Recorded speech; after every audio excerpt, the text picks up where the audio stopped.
Billy Whitehurst finally breaks his silence on his crimes, and the horrifying truth will shock you. But before we dive into his legal troubles, let's remember this was the same man who terrorized defenders across England and made even Vinnie Jones tremble with fear. Billy Whitehurst was born on June 10, 1959, in the small village of Thurnscoe in South Yorkshire. This wasn't some fancy football academy graduate. Billy worked as a bricklayer for Doncaster Council before he ever kicked a ball professionally. His hands were already tough from laying bricks in the coal mining community where he grew up. This working-class background shaped everything about him. While working his day job, Billy played for small local teams like Retford Town, Bridlington Trinity, and Mexborough Town. These weren't glamorous clubs. They were rough, semi-professional sides where fights were more common than fancy footwork. Billy learned to use his massive frame and raw power to bully opponents. His playing style wasn't about skill or technique. It was about intimidation and brute force.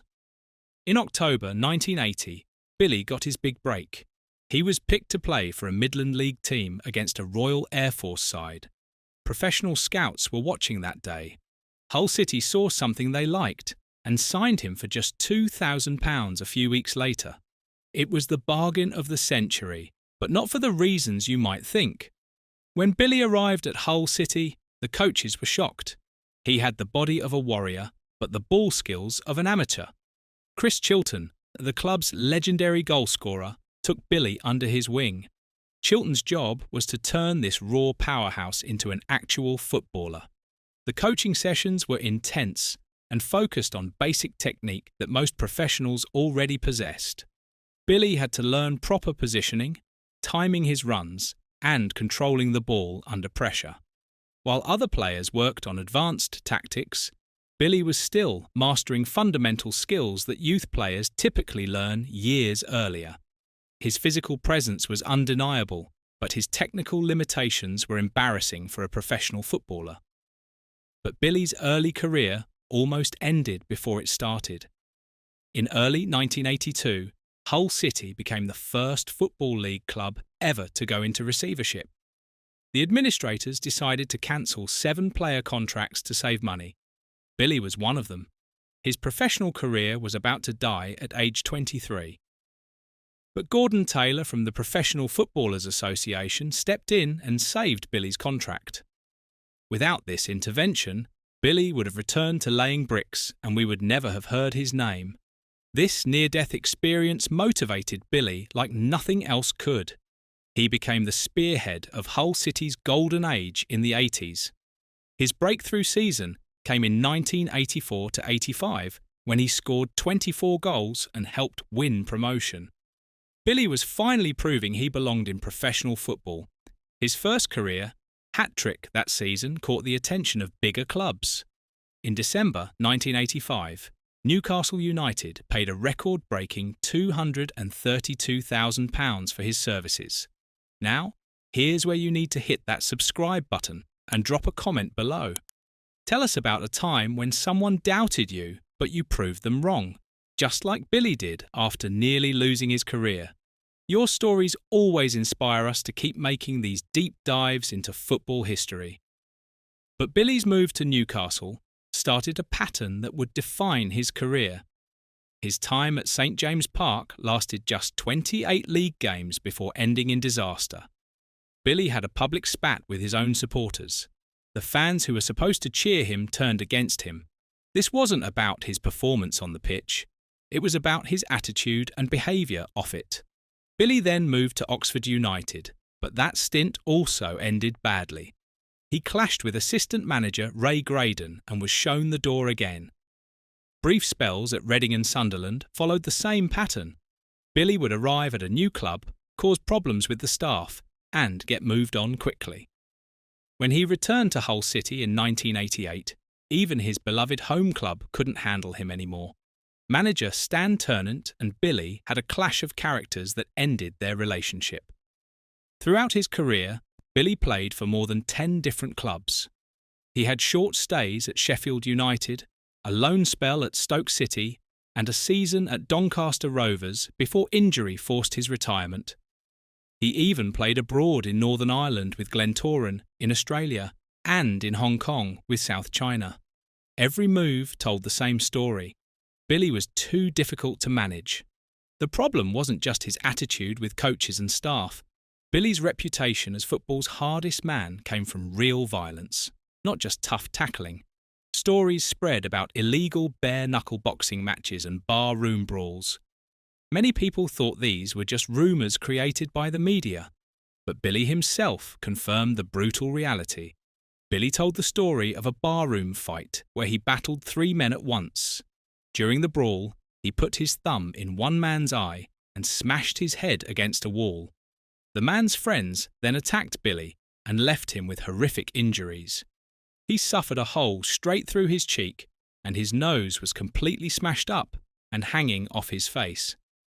Doctors needed more than 30 stitches to repair his head and had to stitch his nose back on. The most shocking part? Billy played in a football match just 10 days after this savage beating. This wasn't some made-up story to boost his reputation. Billy lived this violent lifestyle and wore the scars to prove it. His willingness to fight anyone, anywhere, made him the most feared player in English football. Alan Hansen, one of the best defenders of his generation, admitted he was terrified of facing Billy. Vinnie Jones, himself known as a hard man, called Billy the toughest person. In football, manager Harry Redknapp even warned his players to stay away from that lunatic Billy Whitehurst. When other hard men are scared of you, that tells you everything about Billy's reputation. But Billy's uncompromising attitude didn't just hurt his football career, it continued to cause problems long after he stopped playing. When Billy retired in the early 1990s due to a knee injury, he returned to manual labour. He worked in building, at chemical plants, and even trained greyhounds. Billy also ran several pubs in his native South Yorkshire. Running pubs brought new troubles. Billy faced charges for allegedly assaulting a customer while working behind the bar. Although he was found not guilty, Billy decided he'd had enough. He gave up his licence and said running a pub had become too much hassle. But his biggest legal problem was still coming. In 2008, Billy was found guilty of benefit fraud. While claiming unemployment benefits, he failed to declare his footballer's pension. This was a serious crime that landed him in court. The judge gave Billy a suspended prison sentence for his conviction. This was the moment Billy's crimes finally caught up with him after years of skating close to the edge. Billy also struggled with gambling addiction during this period. He admitted to losing an entire year's worth of investment income in a single day at the horse races. This wasn't just bad luck or poor judgment.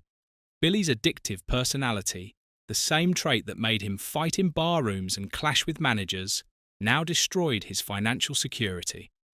The man who once commanded transfer fees worth hundreds of thousands of pounds was now struggling to pay basic bills. His gambling problems weren't separate from his other issues. They were part of the same pattern of behaviour that had followed him throughout his life. Billy never learned to control his impulses or think about long-term consequences. Whether it was throwing punches in pubs, arguing with coaches, or betting away his savings, Billy always chose the immediate action over careful planning. The irony is stark when you consider Billy's football career. On the pitch, he was known for his incredible physical endurance and determination. He could play through injuries that would sideline other players for weeks. But when it came to personal discipline and self-control, Billy was completely powerless. His biography states that readers shouldn't expect any tale of redemption or personal growth. Billy never changed his ways or learned from his mistakes. The hard man philosophy that made Billy famous on the football pitch had real consequences in the real world. His refusal to compromise or back down led to broken relationships with managers, legal troubles, and financial ruin. Billy's life after football wasn't a dramatic reinvention. It was the same uncompromising character facing the same problems over and over again. Looking back at Billy's career numbers, he wasn't just a figure of Intimidation. He scored 99 goals in 454 appearances across his professional career. At Hull City alone, he netted 69 goals in 271 games. Billy was a physically powerful striker with strong aerial ability who knew how to find the net. But Billy's legacy isn't really about statistics. It's about representing a bygone era of English football when the game was defined by its working-class roots. This was before the Premier League's global glamour transformed everything. Billy bridged the gap between the terraces and the pitch in a way that will never be seen again. Billy Whitehurst's story is not one of redemption or personal growth. It's an honest look at what happens when someone refuses to compromise their principles, even when those principles lead to self-destruction.